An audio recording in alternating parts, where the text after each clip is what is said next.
music request service with a hint of democracy is our like tagline. I'm Josh. I'm James. I'm Kit. I'm Jess. Justin. Theo. We've had an exciting semester. Oh, okay, That's one of us. So yeah, it's a YouTube request service is the gist.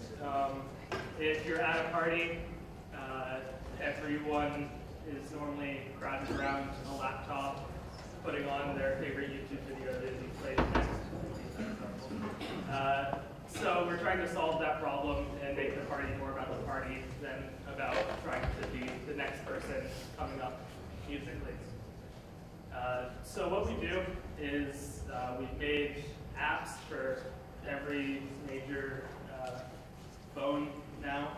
We're working on Windows Phone, we've got Android and iOS on the markets, and we've got web interface, so you can use it as a remote. Everyone at the party can scan in their party and they can submit videos to this interactive playlist and vote on videos.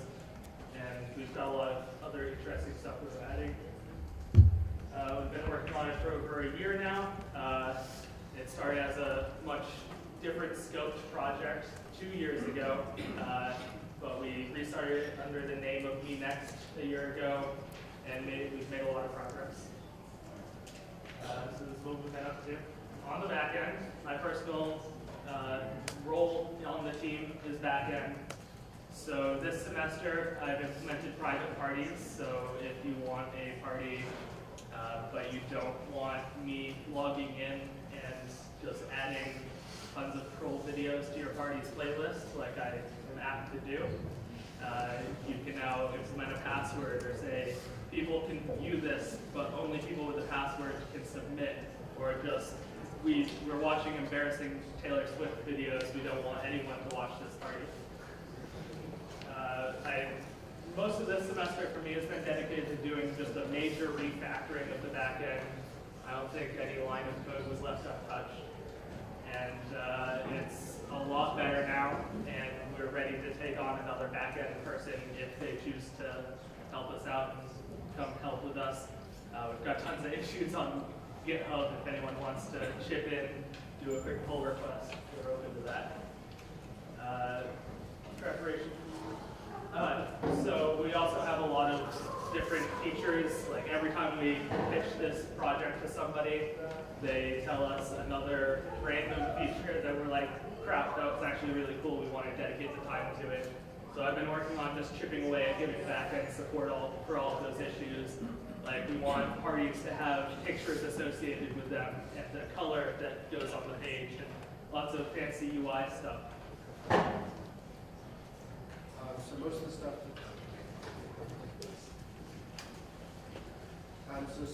most of the stuff that I've been working on in front end, on the front end with Theo, is more of just little side features and making sure that the front end does everything that the back end does.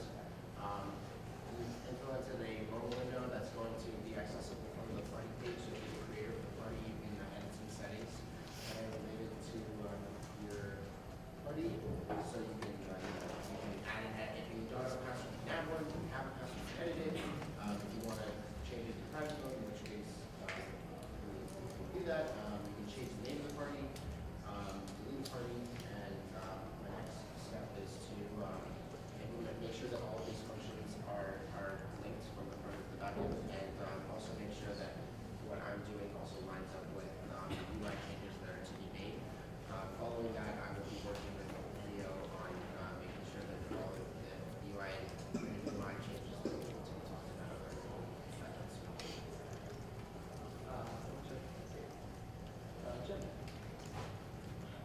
Okay, so you guys have heard from me a couple times. I taught you how to iOS, and this is how I implement my iOS skills. So since MeNext has been worked on through RCOS, we've actually shipped to the App Store for iOS. It's really exciting. Wow. And we've got a lot of things we're going to be working on in the future. For example, we're going to be looking to kind of make the user interface a little bit more customized. Something that kind of stinks about our app right now is that the interface tends to kind of look a lot like other apps in that it uses a lot of proprietary code. So, for example, the navigation bar on the top of the app looks a lot like every other app you've used. So I now have the technology, I now have access to different things to actually change assets, generate assets all by myself without having to rely on any sort of designer or anything like that. So that kind of stuff is definitely going to get implemented to things like icons, little small logos that I want to use for different things. Now I can do those kinds of things. Let's see. But mostly, so that's kind of in the future. Mostly right now, I'm working on refactoring a lot of the code, sort of like the same way Josh is doing. I got to go through everything. We got it working really quickly with the storyboard, but now it's time to kick the storyboard to the curb and truly start working with development in a way that really facilitates full control over the application, really facilitates the ability to do what we want customized, not in the way the storyboard kind of wants you to make an application. From here, I believe Linda is going to talk to you guys. Alright, so I just joined MeNext this semester, and I'm taking up for Android from Josh, who whipped up the app over winter break, I think. And so it works really well, but it was lacking some of the features that we have on the UI on the website. So I just got like being able to create a party on the Android app working. So now you don't have to track over the laptop to make your party. You can just get it all going from that. So I started doing some UI changes to make it fit more with Google's material design.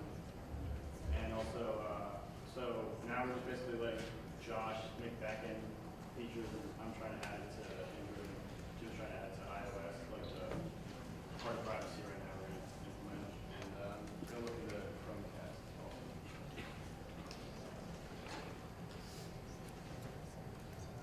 So I am working on Windows Phone. I just started with MeNext this semester, and I was watching Jim work on this over the summer, and I said, oh, this is so cool. I can't wait to use this.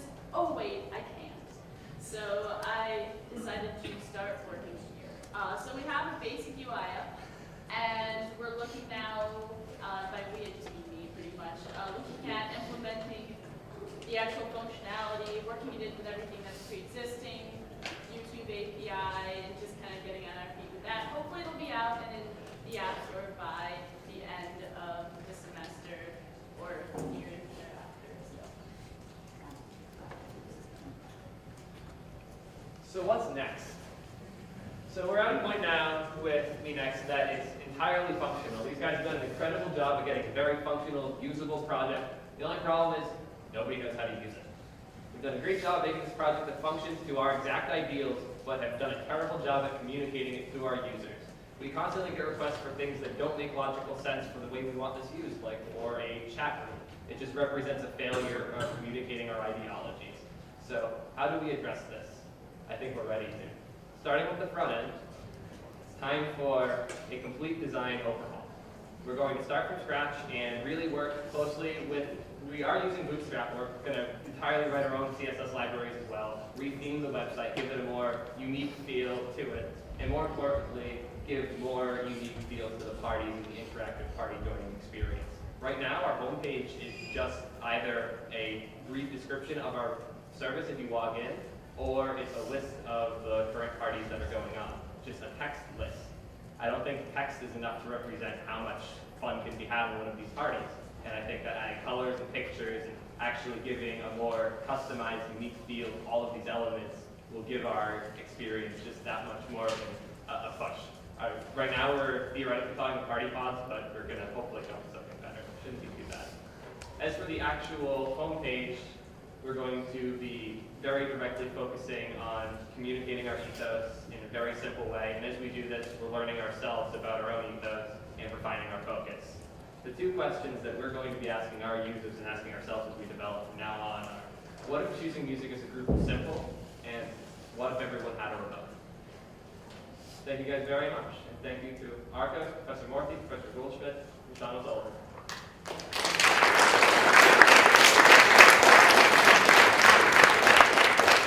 Any questions? Last chance. If you'd like to try MeNext, which you definitely should at your next party, you can find the app app, just searching MeNext, one word, on iOS and Android. And our website is MeNext.me, or you can find it through RCOS. Like our page on Facebook. What kind of server do you guys want to back then? DigitalOcean. So it's DigitalOcean right now. If it becomes an issue with our load, we can just scale it up. So basically, yeah. We can just move up to the higher pay range. We've got a whole bunch of free DigitalOcean credits from hackathons and the GitHub Student Hack. And we're also working on, that's one of my pet projects on the back end is setting up with WebSockets, so it's going to be able to handle just having a socket rather than just a whole bunch of requests frequently. It's been a pet project. I got it working one time, but then I realized that the framework I used didn't support TLS, and we have you can't go back to TLS with the WebSocket connection on that that already is secured like that. So I just rewrite it with a different framework. But just some random thing I found for PHP on GitHub because yeah, Socket.io is Node.js, right? So it's written in PHP right now, so I'd have to like rewrite a whole bunch of functions in Node.js for it, which I'm thinking about doing, but the thing I found was for PHP, so I just thought I'd give it a try. Used a function that didn't support TLS on making the sockets, so I'm just going to find another one that supports that, I think, first. Would be a better priority, I think, for myself. One last thing I'd like to highlight here is that Josh's refactoring worked the first time. So I think we should all give him a special round of applause.